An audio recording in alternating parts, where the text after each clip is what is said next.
Today I want to show you how to install Visual Studio Code on a Windows machine and also talk a bit about why you want to do that.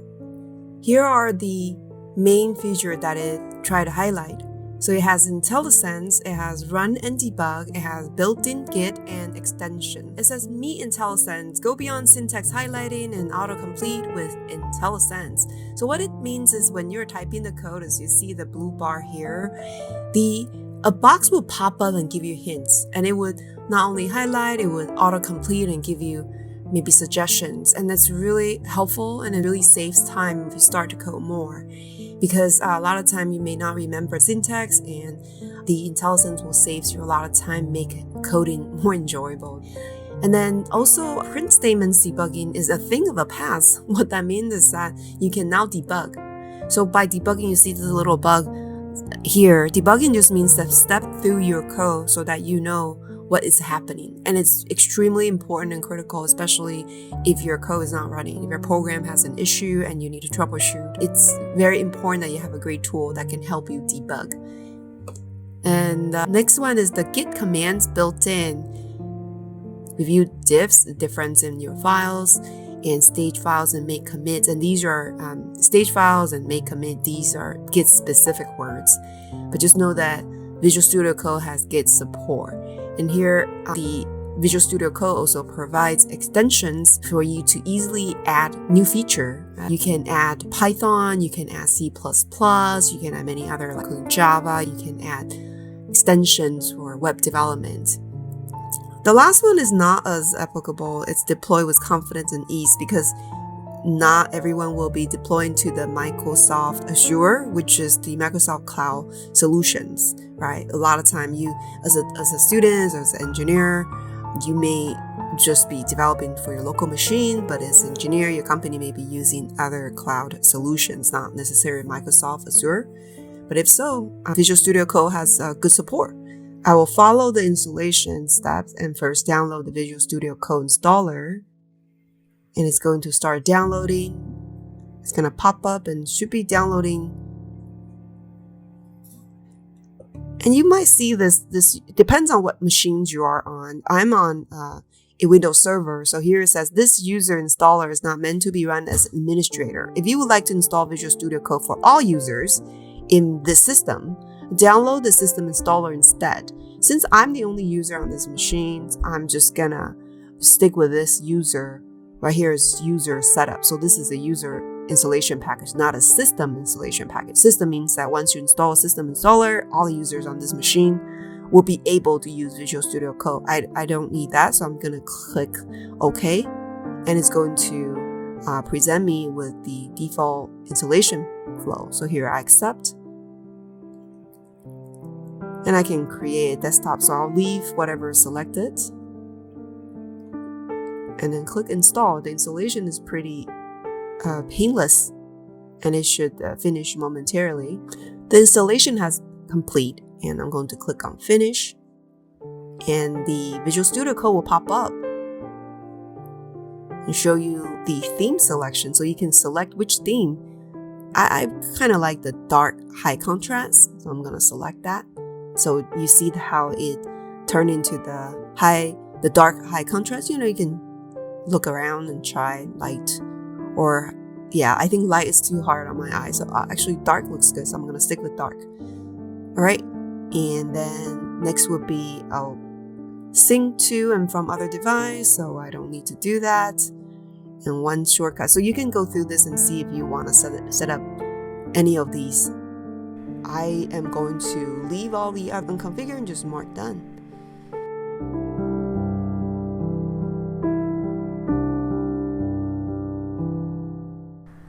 To set up Java in your VS Code, we will just follow this Java doc. First, go to Visual Studio Code or code.visualstudio.com and scroll down to Java. Click on the Get Started. Then we will follow this page to set up our VS Code for Java environments. For steps, the first we're going to set up the coding pack for Java, and we're going to install the Java extension. And next, we will be installing and set up a Java Development Kit, JDK. In this tutorial, we're going to pick Amazon Corrido. Then we're going to create a source code file that simply prints something to the console. We will edit the source code. Then we will run and debug the simple program. First, let's install the Java pack. Click on the install coding pack for Java. Wait for the installation package to finish downloading. Click on it to start install. Click through to install the coding pack for Java. When it's done, check and confirm that Java pack has been installed. Next, install and set up a JDK or Java Development Kit. Click on Corrido and download Amazon Corrido. Select your Corrido package. Wait for it to download and click on download and proceed to install. Click on next and all the default settings. To keep it simple, install the Corrido. Wait for it to finish, and now we're ready to create a Hello World Java app.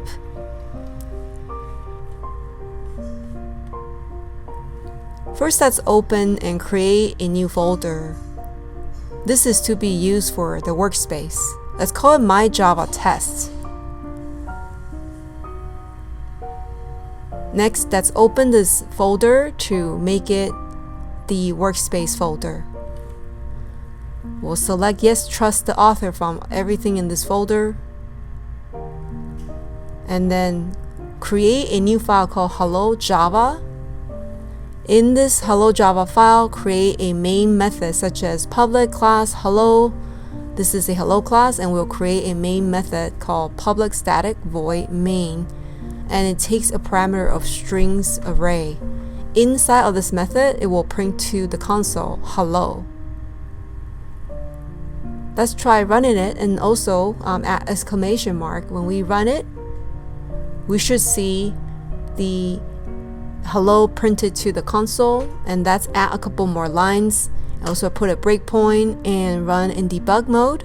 When you run in debug mode, it will stop at the breakpoint. It stops at line 4.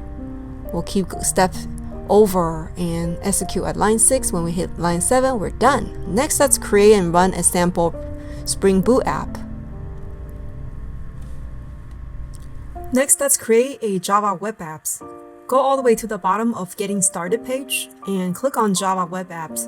In this page, you will see a couple steps for you to create your Java Web App. First, we will check and make sure that we have extension packs for Java install, and we have our JDK install as well. We will be downloading Apache Maven and install Apache Maven for our local development environment. But next, we will download and test the Spring Boot app. To do that, we must install and set up Git and VS Code. Once we git clone the web app, we will run the web app and visit it at localhost 8080 and verify that the website came up and it says greeting from Spring Boot. We will make change to our simple web app and we run it and see that the change is made. We will also be debugging the application and see that the program flow stops at a line. We will not be deploying web apps to the cloud. Let's start. First step is to set up Maven, and we'll be downloading a zip file. Go back to the Java doc and click on Maven. Go to the Maven page and select the version that you should be using. Next step, we'll extract and add to the path. We find the zip file, extract it, wait for it to finish extraction, and then we find the extracted bin file. Go all the way to the bin directories. And make sure that you pick the extracted file, not the zip file, and go to the bin directory and copy the whole path.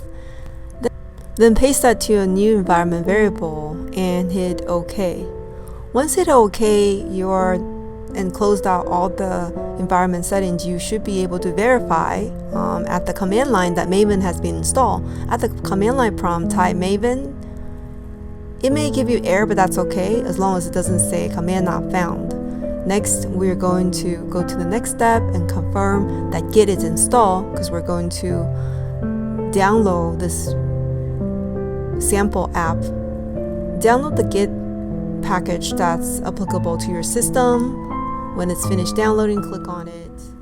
Click on the Git installation package and then follow the instructions, click next all the way to install Git. We can just keep the default selections all the way to the end of the dialog, and of course you can stop and review and pick the selection that's applicable to you, but for the most part you should be able to keep selecting default and have a workable Git installations. Next, we're gonna git clone the sample project.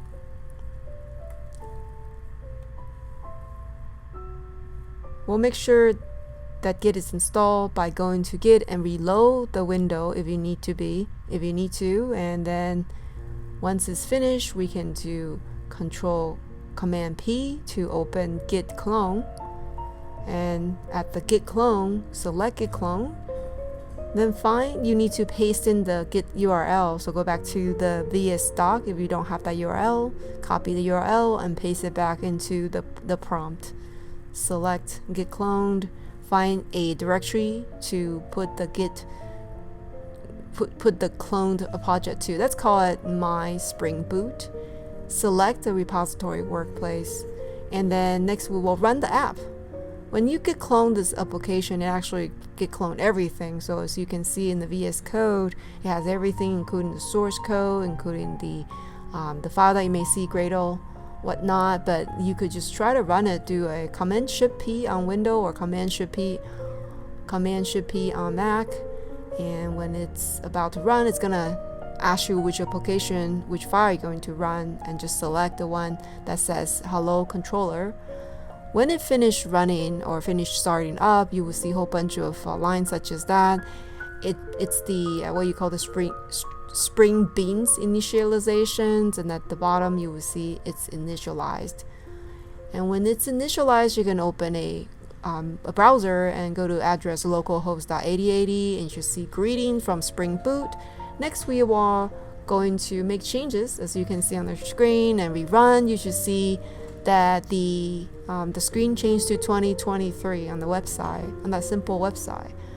Next, we can make more changes, change it to Sunny San Diego, and rerun it. You should see that the file or the web page gets changed to from Sunny San Diego is where I am, and you visit the website again. Next, let's try to set a breakpoint. Let's put a breakpoint at line 22.